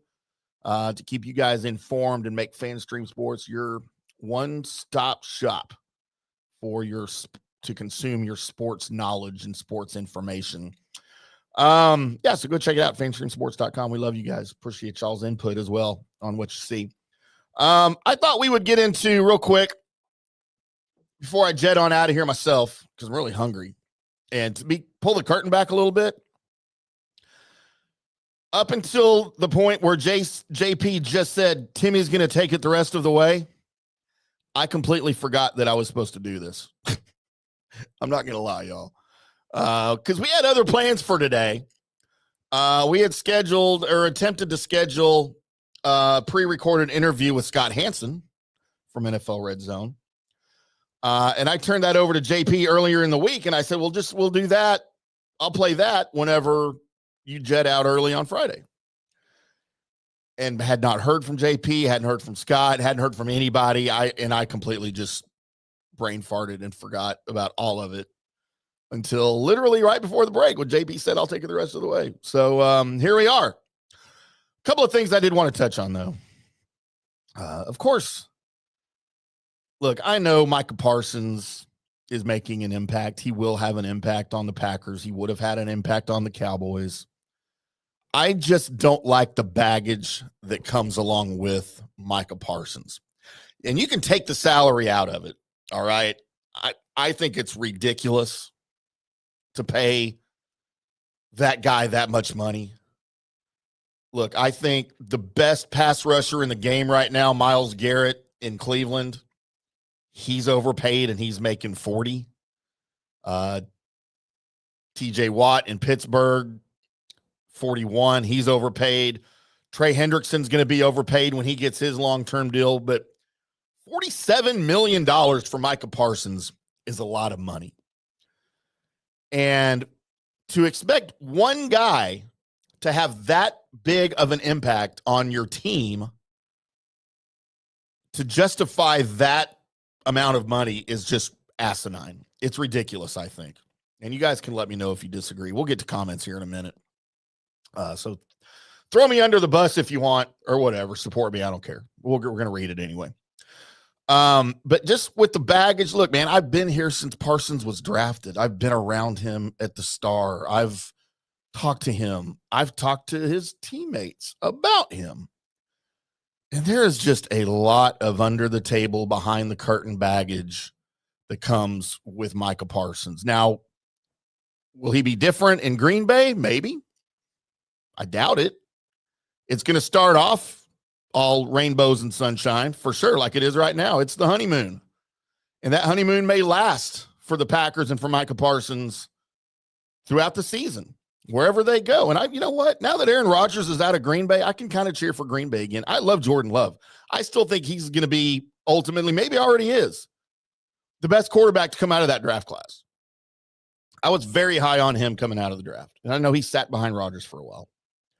But I'm sorry, I just cannot support Green Bay while Aaron Rodgers was their quarterback. I could not. As a matter of fact, I despised Green Bay because I despise Aaron Rodgers as a human being and a football player. But this honeymoon with Micah Parsons could very well last, throughout the season. And I think it's going to be a good season. But eventually, probably, Parsons will turn back to his true self, throwing teammates under the bus behind the scenes, taking credit for things that he had nothing to do with, and basically just being an irritant to the organization. Everybody blames Jerry Jones for this thing not working out, and he definitely deserves part of the blame. But here in Dallas, I will tell you, even the people who don't support Jerry Jones very often are placing a lot of the blame on Micah Parsons for this. He was not a fun guy to be around here for his teammates. Just his antics on the podcast, on other people's podcasts. He's got some family that were very outspoken on social media, not to the extent like of the Mahomes thing. But we've had his brother, Terrence, right here in this studio. We did a show with Terrence Parsons. And I was very uncomfortable doing that show because he was kind of a wreck. Just the way he talked about the organization. And, of course, he's Micah's brother. He's going to support his brother. But there's a lot of that here. There's a lot of that. And I just never been a fan of that, to be honest with you. I called for the trade as soon as I knew there was something brewing between Jerry and Micah. I'm like, well, then just get rid of him. Please don't re-sign him. I wanted him to play this year because he was under contract. But I was okay, just like I was okay with Luka being gone. It's probably okay with Micah being gone a little more, but I was okay with that. And I love that he went to the Packers. I love that he went to a good team that wasn't the Eagles, because everybody hates the Eagles. But I think I was okay with everything. And I wish the Packers well. I don't hate Micah. I'm just glad he's not in Dallas. And yes, he's going to have an impact on the defense. He's going to help that defense probably be elite now, which is good, man. Again, I support Jordan Love. I love Matt LaFleur. I've been to Green Bay. I've been to Lambeau Field. I've been arrested and kicked out of Lambeau Field before. It's a story for another day. But for those of you that are saying, and I don't remember who said it in the comments, I'm sure it was in jest, why weren't the Bucs in play? Trust me, you don't want that. You don't want that in Tampa Bay. Jason Light has built a culture with the Buccaneers within that organization of family, of friendship, of love, of loyalty. And Micah Parsons would have destroyed all of that. Maybe not in year one, but it would have happened. And you would have had the same issues in Tampa Bay that you had in Dallas, that you're going to have in Green Bay. And number two, don't pay a linebacker $47 million ever. I don't care who it is. Jason Light's a lot smarter than that. And trust me, Hassan Reddick's going to, now look, Hassan Reddick's not Micah Parsons. I'm not saying this. Hassan Reddick will have an impact on this defense as the season goes on. It's already happened against Atlanta. So Micah Parsons in Tampa Bay would not have been a good thing for a number of reasons. A lot of those I just outlined. Comments wise, guys, appreciate y'all hanging with us here on my surprise solo hosting of JP's show. Nathan, I don't think we got to all these. Nathan said hello, the Texas man, Tim Ham. Yep, that's me. Louis Frozen Pirate Pod, he's chimed in here a couple of times. Nathan, Lonnie. I don't know where JP's going to be at Wrigley. I don't know if he answered that on the air here. I might have tuned out for a couple of minutes like I do every show as I'm trying to produce things and run things here. I'm not sure, but I bet if you reached out to him, he would tell you. Kenneth McCleary. Sorry, Kenneth. My big worry about the game Monday night is Houston doing what Atlanta did, throwing those quick passes. That always seems to work well against Tampa Bay. That works well against most defenses, but it's not an offensive scheme that's very easy to orchestrate. You got to have the right personnel to do that. You got to have the right quarterback to do that. And I'm not sure that's the case here. Let's see. Head high swell. I'd love to hear from a defensive player coach on how the Bucs concealing their O-line change may have benefited them. I mean, I think we saw it during the game. The biggest way it benefited them was that it was just a stronger offensive line than what you might have thrown out there before. For sure. Rick, new Yugo motor sold separately. Man, that's about right. He also wanted to know when John Morgan coached the Seminoles. What's everybody's opinion of John Morgan out there? I know he's a bigwig attorney, Democratic supporter, fundraiser, all that stuff. I'm not familiar with him being here in Texas. So you guys want to throw out your John Morgan opinions, by all means, for sure. By the way, yeah, Danny Boy Kane was on the show yesterday talking Miami. He reposted the stream. I got a note here about it. Thank you on X, Danny Boy. I'm not sure what was better from Danny Boy Kane's appearance yesterday. If it was the knowledge he spouted out as a fan, as a podcaster, or if it was just how relaxed and chill he was during the whole thing, sitting back in his chair. I thought he was going to fall over backwards there for a couple of times. It was pretty good. Not going to lie, Danny Boy Kane, you're welcome back on the show whenever you would like to. Yeah, Yeezy, I agree with you. I know we covered this comment earlier. Like I said, he'll have an impact. I just don't like the stuff that comes with the impact. And I don't know that he'll have the impact everybody thinks he will. Yes, he will have an impact. Dude, he's not going to get 10 sacks in Green Bay this year. It's not going to happen. Definitely not going to happen. Cole, my old high school teammate, CJ Daniels, is going to tear my alma mater up tomorrow. All right. Don't know if I'm happy or sad. All right. Fair enough. Richie P, Miami will do Miami things. The difference will be coaching. We all know that Cristobal has been guilty of coaching malpractice, and I think Golis will get the best of him in the end. Man, I can't disagree with any of that. I think Cristobal is a huge, huge X factor. Which version of Cristobal are you going to get? You going to get the coach that Miami thought that they hired? Or are you going to get the Cristobal that seems to make the worst coaching decisions in the history of college football at whatever stop he's been at from time to time? Yeah, that's a great point, man, and I don't disagree. Are we all, unless you're a specific Miami fan or a specific Bulls fan, are you like, which one are you cheering for? If you're just impartial, if you're indifferent, or do you even care? I don't know. Let's ask that question. Nathan says DC Comics fired a comic book writer, Gretchen Felker Martin, and canceled her Red Hood series after one issue because her social media post. Look it up. Oh, I can only imagine. She was posting some really messed up comments about Charlie Kirk's assassination. Well, you know what? I don't know. I discussed this yesterday. I don't know why people think that's okay. To condone, to publicly approve of, to applaud the death of another human being. Especially someone you have different viewpoints than, different political beliefs. And so where does it stop? Is this going to bleed over to sports? If you're a Dodgers fan and you read an article somewhere that a Giants fan got hit by a car and was killed, are you going to start posting, hey, I'm glad. Hey, thanks for whoever was driving that car? I mean, that's a little bit of an extreme, but I mean, it's not nearly any more ridiculous than what we're going through right now. Because someone believes differently than you, let's go applaud their death and put it out there on social media. And look, we are, I've said this before. I don't know if I said it on this show. This is America. We have free speech. You can literally say whatever you want, whenever you want. You are free to do that.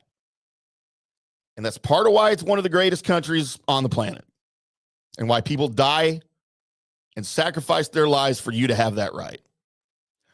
Freedom of speech does not mean freedom from consequences, guys.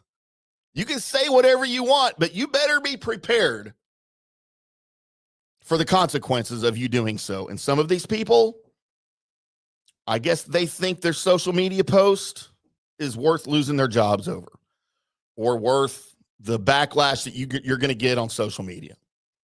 Again, you can say whatever you want. Good for you. But you better be prepared for the consequences. And if it's worth it, well, then you're probably a horrible person. Just saying. Robert Brooks told JP, have fun, safe travels. Daniel, one of the better pizzas in the Dallas area is actually in McKinney called Cadillac Pizza. That pizza might be thin, but very filling. Daniel, I go to Cadillac Pizza probably 3 to 4 times a month. McKinney is about, 20 minutes away from where I live in Little Elm, Frisco. They've usually got some good live music going there on the weekends. It's right off the square in the historic downtown McKinney, and it is very, very good. I agree 100%. I'm glad you brought that up, Daniel. As a matter of fact, I'm supposed to be there Tuesday night to meet up with some friends. Richie P, I hate to see what happened to Charlie. While I don't agree with many of his opinions, I mean, some of them had merit. The majority never held up against a knowledgeable debater. That is true. He was very well spoken, chose his words well. And it always, people like Charlie Kirk. Again, I'm not going on his beliefs or anything. Not saying I agree or disagree with anything that he stood for, because I try not to get political here, maybe a little bit, but just people like that who can debate, who can speak eloquently and knowledgeably like that with no notes, literally off the top of their head. And in that type of situation, they're way smarter than me. And those people have always impressed me. Like, to be able to just start spouting stuff off like that. Like, what? Where did you pull that out of your ass from? Like, it's people like that impress me. I'm definitely not like that. I wish I was, but those are smart people. Christopher Cole, what happened to JP? JP just quit the show. He said, screw y'all. As a matter of fact, his exact words, I believe, right before he walked off the set. F you, F you, F you, and F you. Peace out. I'm going to go have a Guinness. Just kidding. Of course, JP is headed to Chicago to go see his kid and watch the Rays and the Cubs play. So he's got to catch a plane. So he bolted early, sticking you guys with me. Yes. Thank you, Nathan, for answering Christopher Cole before I could get to it. Mark Breslow, corned beef and pastrami both are brisket. That is correct. They are brined and cured. What's different is how they are spiced and cooked. Corned beef is boiled while pastrami is smoked. Pastrami, very pepper forward, 100%. See, all the things I was trying to say when I was trying to describe them, I just didn't have the words. Thank you, Mark Breslow. And look, I like both corned beef and pastrami.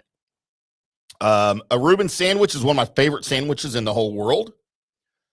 If I try a new deli sandwich place and I'm not talking about like Subway or Jersey Mike's or something like that. It's an actual deli. The first thing I will try and judge that place by is their Reuben. And occasionally, when I make Reubens at home, and I do that frequently, I do it with pastrami. But then I'm loyal to the rest of the recipe. That's just the way I like to do it. But again, I like both. Daniel says Texas is known for meat and brisket specifically. They don't fool around with their steaks in Texas. That is 100%. Nathan, you've been to Cadillac Pizza, really? Very cool, man. Next time you're in Dallas, let me know. So we talked about Micah Parsons. Before we wrap, I'll tell you what, we're going to take JP's last break because I don't want sponsors to get mad at me here, because that's very possible. So we're going to take the last break here for JP's show and then come back on the other side. A little bit more Bucs Texans talk for you. And then I'm probably going to hit the road a little bit early because I'm hungry. It's 10:30 here local time. I'm already hungry. I didn't have breakfast. I got to the studio at 6 a.m. this morning. I got my dog with me. In case y'all don't know, I bring my dog with me to the studio every day. Maybe I'll introduce him on the other side. More JP Peterson Show with IndyCar Tim. Back after this. JP here for Riveters, the official sports bar and grill of the JP Peterson Show. We're located just south of Ray J and Steinbrenner Field, so it's a great pre- and post-game spot, and the happy hour is amazing. Monday through Friday, 3 to 7. Check out these specials. $3 Bud Light drafts, $4 domestic bottles, $5 wells, $6 premium wells, $6 cocktails like margaritas. That's unheard of.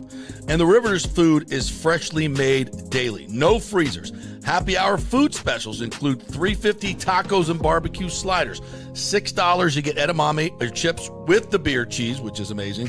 $8 buffalo chicken dip, my favorite. The truffle fries, chili cheese fries, also $8 at happy hour. As well as other specials throughout the week, including Taco Tuesdays, you get $3 tacos, and Wing Wednesdays, 7 o'clock to 1 a.m. in the morning, you get our amazing wings, 5 for $5 and $5 wells and wines. That's a good Wednesday night. So if you're tired of the preppy, overpriced, generic sports bars, come see the amazing, friendly bartenders and staff at Riveters, where customer service really matters. Riveters, just south of where the Rays and Bucs play. We'll see you there. Experience the art of driving at Genesis of Tampa, where luxury meets innovation and every detail is crafted for you.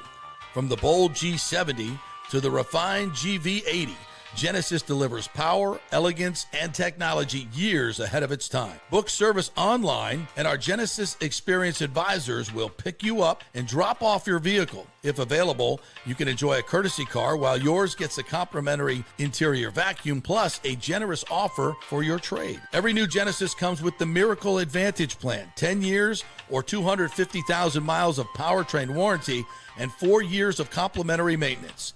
Visit us at 801 East Bears Avenue or online at genesisoftampa.com. Genesis of Tampa, luxury redefined. Italiano Insurance would like to congratulate the Bucs on their 50th anniversary season. And you know what? We've been here for every season and then some, over 60 years in business. We've seen some smart coaches with great game plans, but if you don't have flood insurance or business insurance, that's a terrible game plan. That could ruin you financially. You don't want to take that L.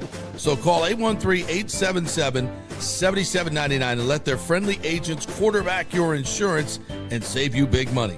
Italiano also sponsors our FSU report every week, so go Noles.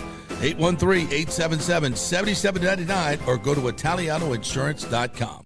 JP here for my friend Jason Fawcett, owner of On-Site Construction. They do residential and commercial renovations and new construction. As a leading home builder and general contractor, On-Site Construction prides itself on transforming homes through superior craftsmanship, dedication to client vision, and an unmatched commitment to quality and service. It's about building relationships. We take the time to understand our clients' needs, preferences, and budgets so that we can deliver a personalized experience tailored to their unique vision. From the initial designs to the final touches, we're there every step of the way, ensuring that the end result mirrors your vision. Here are some testimonials from happy customers. G. Gibson says, no hidden costs, very honest, reliable, creative, and communicates well.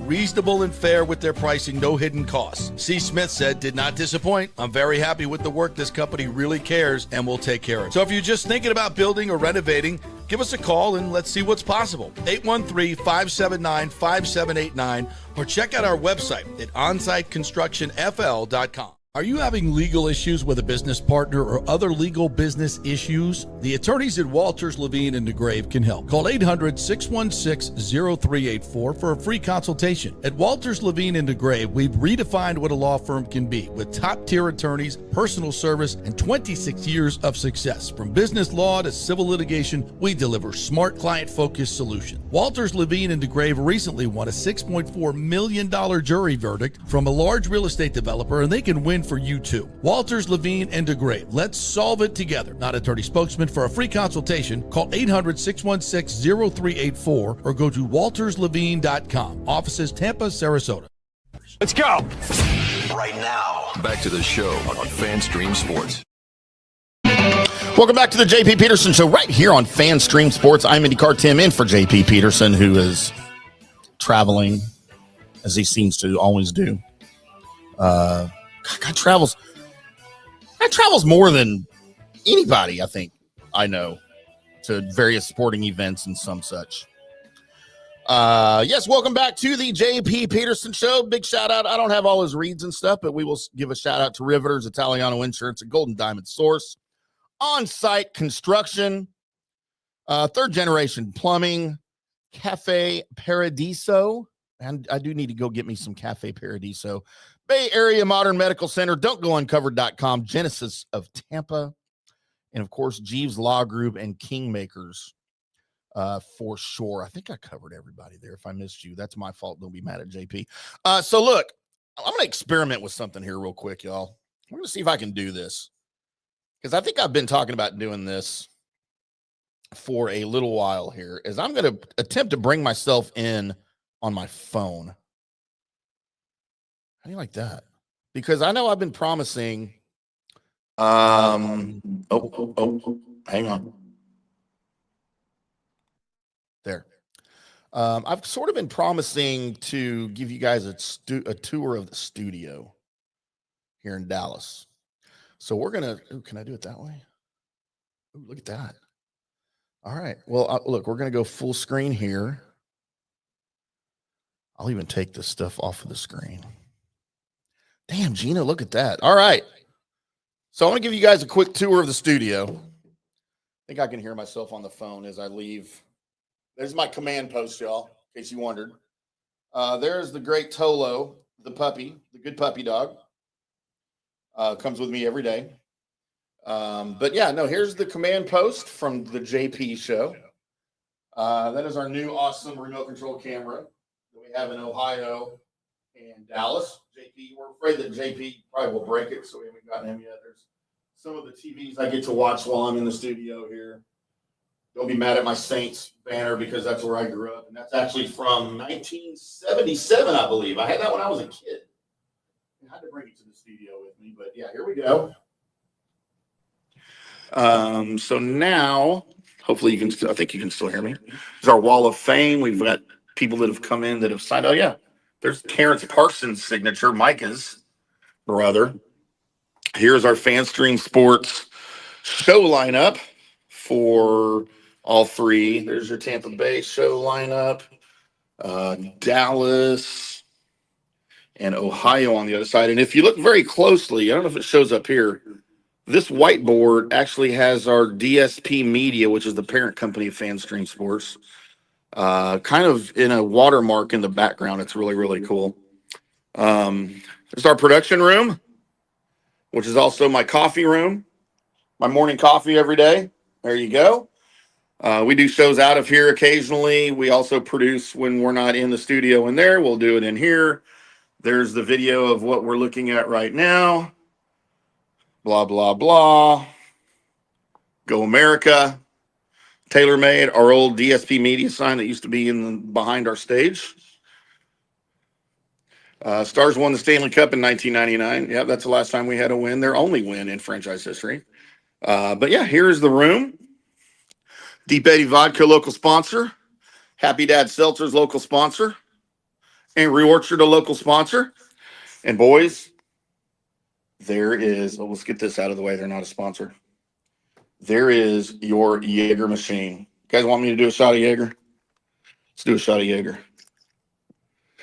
All right, here we go.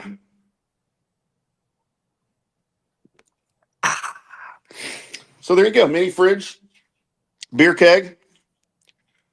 We got Miller Lite. We're out of Shock Top Belgian White, but that was in there. Some of our Tomstown liquor. And there you go. Back down the hallway.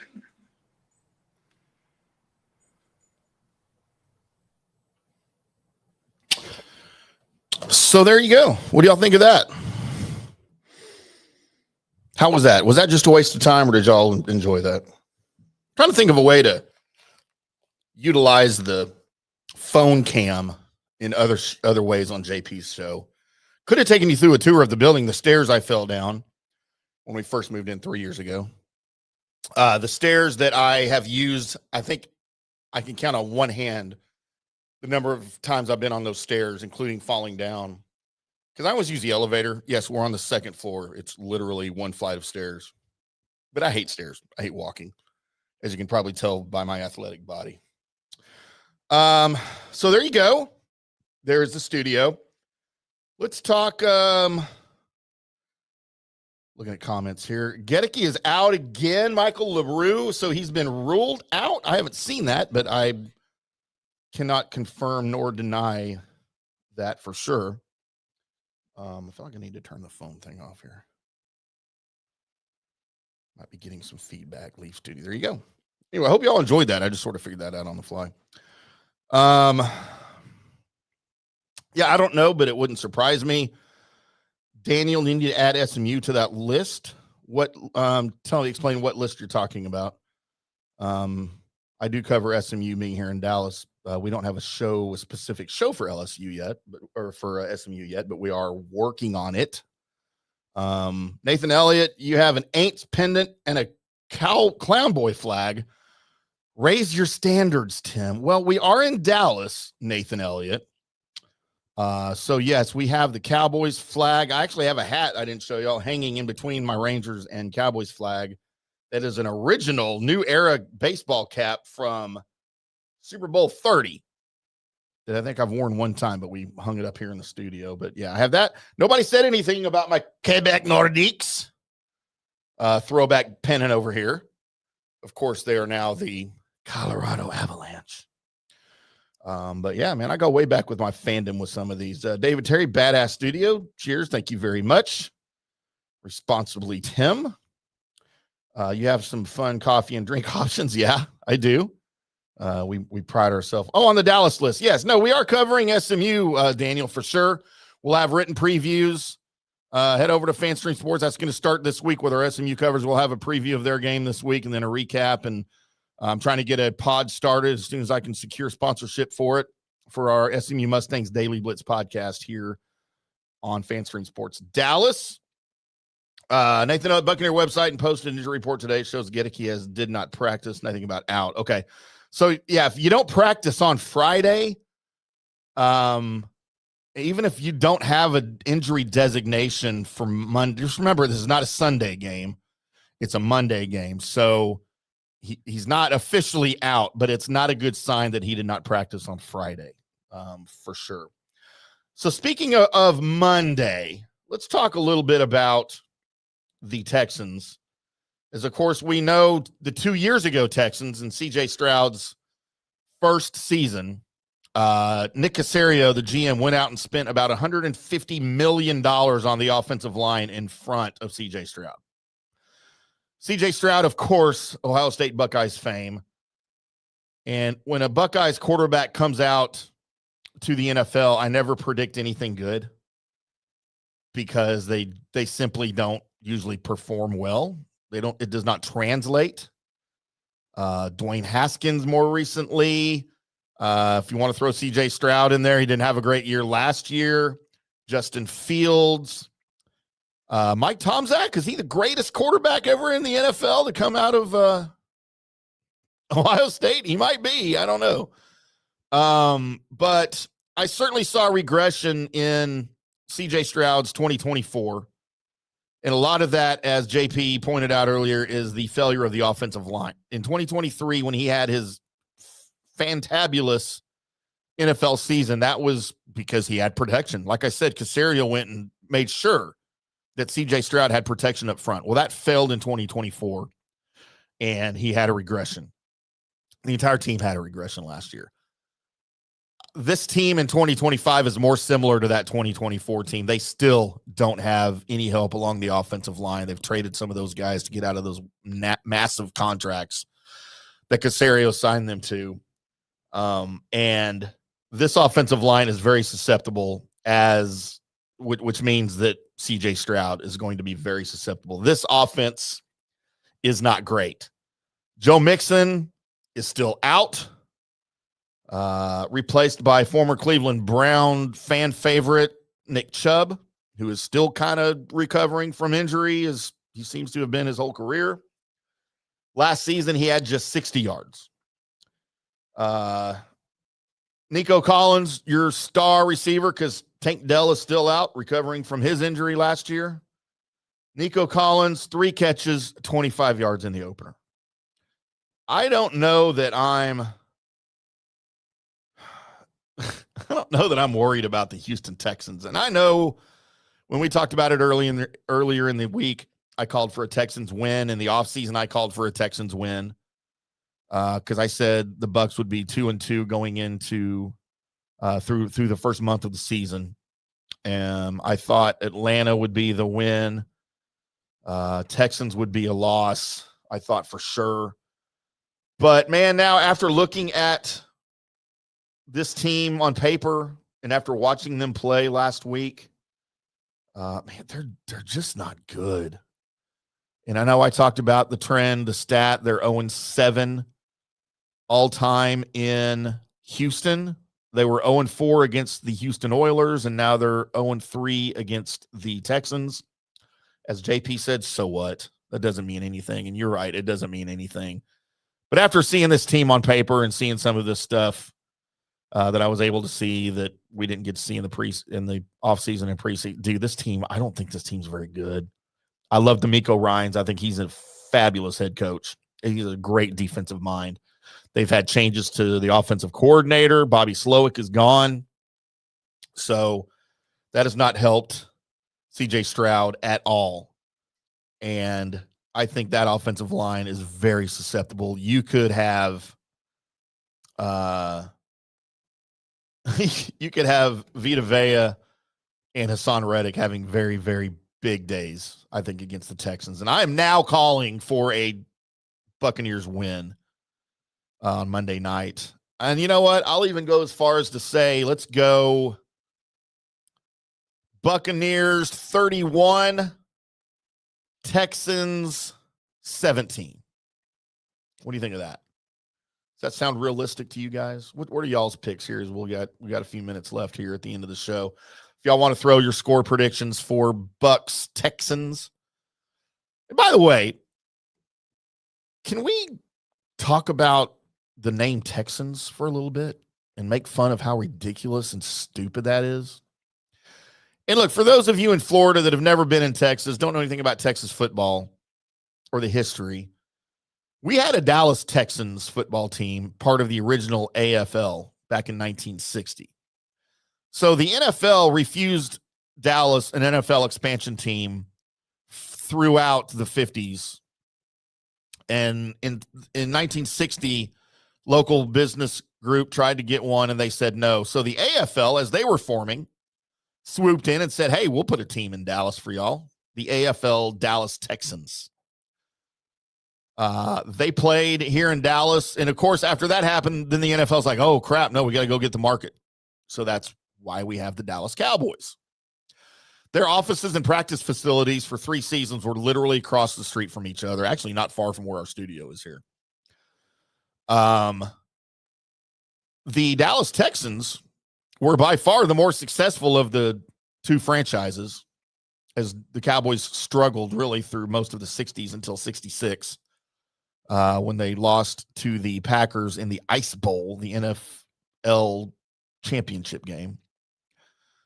But it was the Texans who jumped town.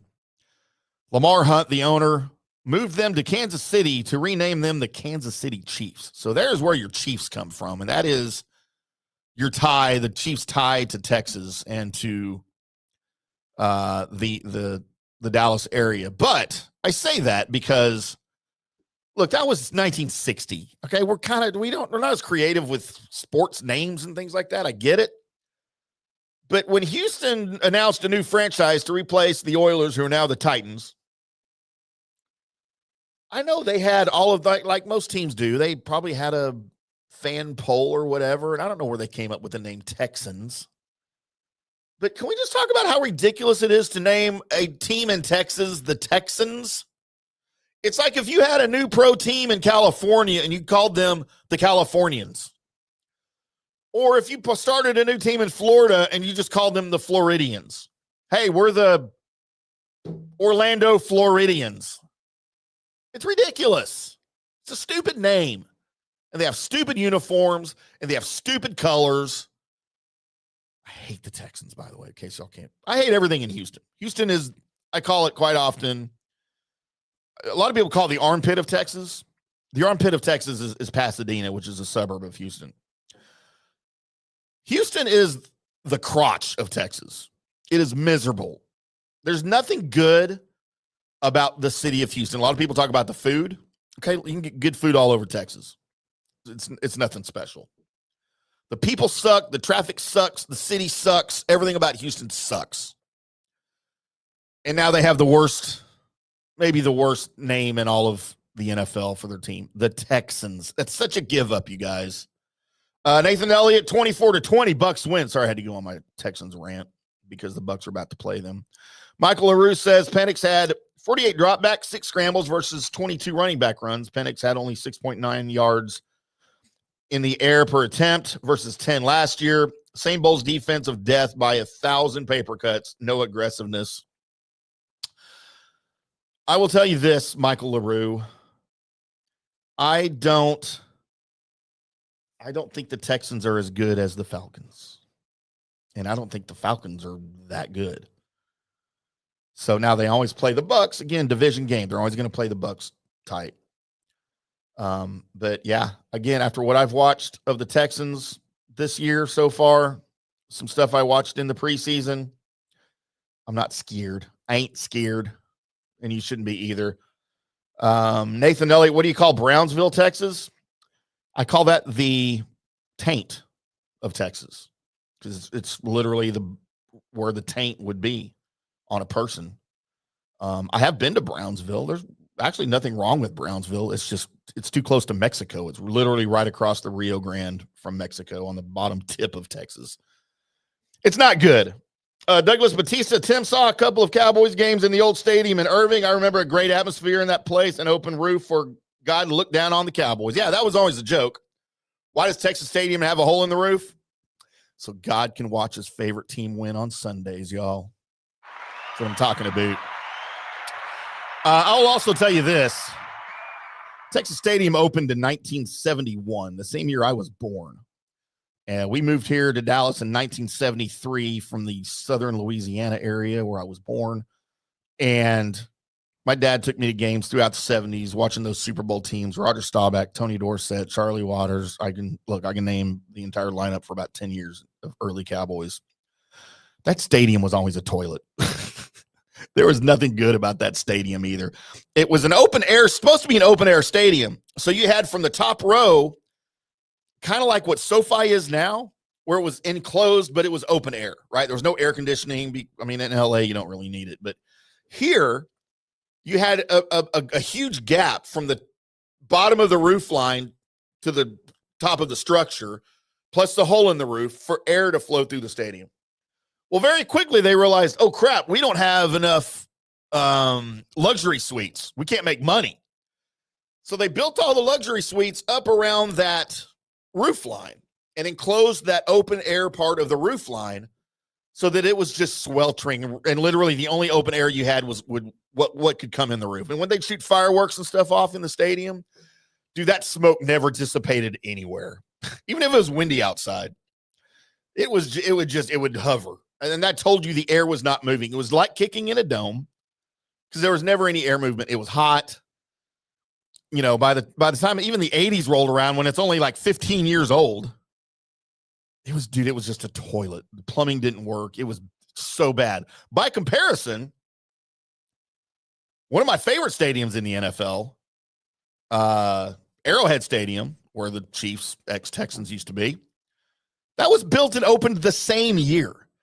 And it is still 54 years later, a relevant stadium in the NFL. I know they're talking about replacing it. But it's 50 years old. I get it now.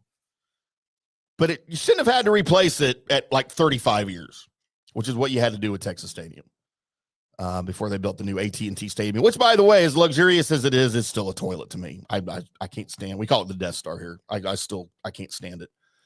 The press box is nice. We're treated like kings in the press box. Prime rib carving station every game. Food is amazing. Drinks are amazing. But as a stadium as a whole, I hate it for lots of reasons. Douglas Batista, yeah, he said he was there for the Deion days. Yeah, in the mid-'90s. Yeah, for our Super Bowl years. I would go to it too. Did I cry or shed a tear or anything when they tore it down, when they blew it up in 2009? Nope, sure did not. As a matter of fact, I was there to watch it, and I was cheering it. Little did I know the replacement was just as bad, or I probably wouldn't have done that. All right, boys and girls, that's going to do it for us, for me. I appreciate you guys bearing with me here for the last 40 minutes or so. You got a great tour of the Dallas studio. If you guys are ever in the Dallas area, give me a shout. Be happy to give you the hand tour here. Ooh, hand tour. That probably didn't come out right. The hands-on tour of the studio. We'll do some Jaeger shots. We'll have a beer, have some vodka. I got Red Bull and Sprite in the fridge in there. We'll have a little party, watch some football. I'm here usually on Saturdays watching a different college football game on every TV we have in the studio. We host watch parties here all the time for the fans here in Dallas. You guys are always welcome to come hang out with us for sure. But it was a great week. Appreciate you guys being here, working through me. We'll be back. JP and Nick will be back on Monday to talk more Bucs Texans, the day of the game. And then JP and I will be back on Tuesday to discuss the Buccaneers win right here on the JP Peterson Show on FanStream Sports. I'm IndyCar Tim for JP, boys and girls. Until next time, we'll see